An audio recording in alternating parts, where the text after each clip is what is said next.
جب زمین بھونچال سے ہلا دی جائے گی اور زمین اپنے اندر کے بوجھ نکال پھینکے گی اور انسان کہے گا کہ اس کو کیا ہوا ہے، اس روز وہ اپنے حالات بیان کر دے گی، کیونکہ تمہارے پروردگار نے اس کو حکم بھیجا ہوگا۔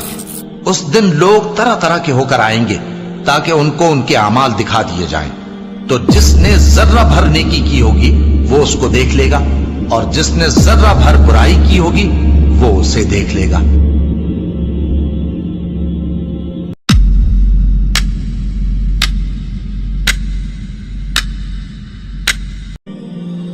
بسم اللہ الرحمن الرحیم۔ اذا زلزلت الارض زلزالها،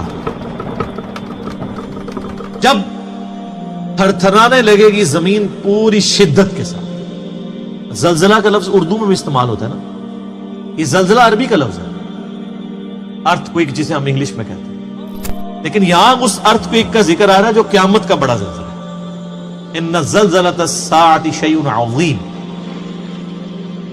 جو سورہ حج میں ہے کہ قیامت کا زلزلہ بڑی چیز ہے۔ جب تھر تھرانے لگے گی زمین پوری شدت کے ساتھ، وَأَخْرَجَتِ الْأَرْضُ أَثْقَالَهَا، اور زمین اپنا بوجھ بار پھینک دے، یعنی زمین میں جتنے لوگ مردے دفن ہیں، جانور ہیں، چرند پرند، سب کے سب باہر پھینک دیے جائیں۔ وَقَالَ الْإِنسَانُ مَا لَهَا، اور انسان حیران ہو کر کہے گا یہ کیا ہو گیا؟ جن لوگوں کو امید ہی نہیں تھی کہ یار آخرت میں جواب دہی ہونی ہے، اس کے تو طوطے اڑیں گے، ایون جن کو امید بھی تھی ان کے لیے بھی پریشانی والا معاملہ بن جائے گا اگر انہوں نے زندگی اللہ اور اس کے محبوب صلی اللہ علیہ وآلہ وسلم کی اطاعت میں نہیں گزاری۔ یومئذ تحدث اخبارہا، اس روز زمین اپنی ساری خبریں دے دے گی۔ کیا؟ جس قطع زمین کے اوپر کوئی شخص گناہ کرتا ہے، زمین نے اس کا ریکارڈ رکھ لیا، وہ زمین بولے گی اس دن کہ اس نے میرے پہ یہ گناہ کیا، زمین اپنی خبریں دے گی، ہر چیز گواہ ہے، زمین بھی گواہ ہے۔ ان ربک اوحی لہ، آپ کے رب نے اسے یوں ہی حکم بھیجا ہوگا، یعنی اللہ اس کو زبان دے دے گا۔ جو سورہ حمیم السجدہ میں آتا ہے کہ انسان کی کھالیں، جسم کے اعضاء بھی اس کے خلاف گواہی دیں گے، تو انسان پھر کہے گا کہ تم لوگ میرے خلاف گواہی دے رہے ہو، تمہیں کس نے زبان دی؟ تو پھر یہ ساری چیزیں کہیں گی کہ ہمیں اس نے زبان دی جس نے ہر ایک چیز کو زبان دی ہوئی ہے۔ دنیا میں ڈورمنٹ پوزیشن میں، آخرت میں ہر چیز کو زبان لگ جائے گی۔ یومئذ یصدر الناس اشتاتا، اس روز پلٹ کر آئیں گے لوگ گروہ در گروہ، لیروا اعمالہم، تاکہ انہیں دکھا دیے جائیں ان کے اعمال، گروہوں کی شکل میں اٹھائے جائیں گے۔ اچھا، یہ سورہ الزمر، زمر بھی کہتے ہیں گروہ، اس میں بھی آتا ہے کہ جنتی بھی گروہ کی شکل میں جنت میں داخل کیے جائیں گے اور دوزخی بھی گروہ کی شکل میں۔ اس کی پیچھے حکمت کیا ہے؟ دنیا میں جو کہیں بھی لگا ہوا ہے نا، کوئی نہ کوئی اس نے اپنا لیڈر بنایا ہوا ہے۔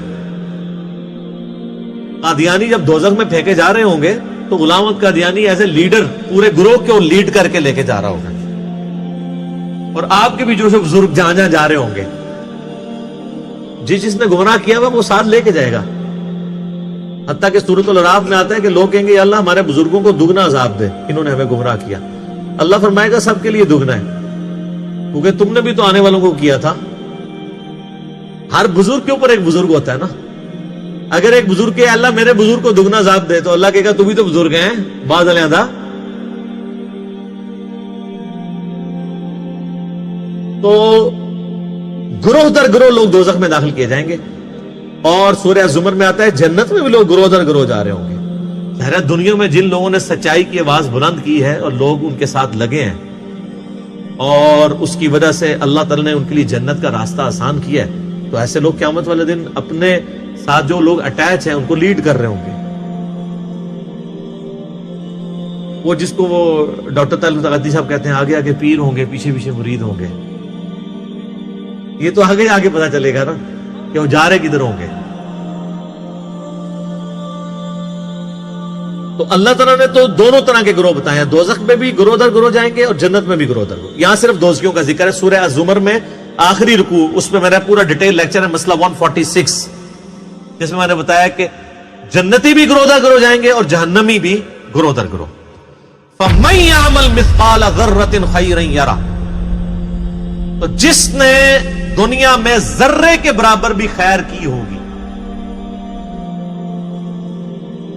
یہ یعنی آپ اردو میں بھی ذرہ باریک سے باریک چیز کے لیے استعمال ہوتا ہے.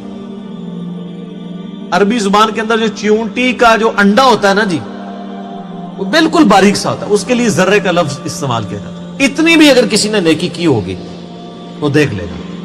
جو سورہ لقمان میں آتا ہے کہ حضرت لقمان اپنے بیٹے کو نصیحت کرتے ہوئے کہتے ہیں نا کہ اگر تو نے کسی پہاڑ کی کھو میں یا آسمانوں میں بھی کوئی گناہ کیا تو قیامت دن اللہ تعالیٰ تیرے سامنے لے آئے گا.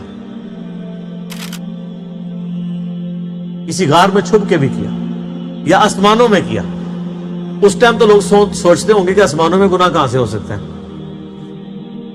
آسمان میں کون گناہ کرے گا، آسمان میں تو فرشتے ہیں، فرشتے تو گناہ نہیں کرتے. آج آسمانوں میں گناہ ہو رہے ہیں نا. یہ ساری بغیرتی جو ہے وہ ایئر فلائٹس کے اندر ہو رہی ہوتی ہے. سارے چوری کے موبائل ادھر آ رہے ہوتے ہیں پاکستان میں، باقی جو ایئر ہوسٹس اور پائلٹس کر رہے ہوتے ہیں، جو زمین پہ ڈاکٹر اور نرسیں کر رہی ہوتی ہیں.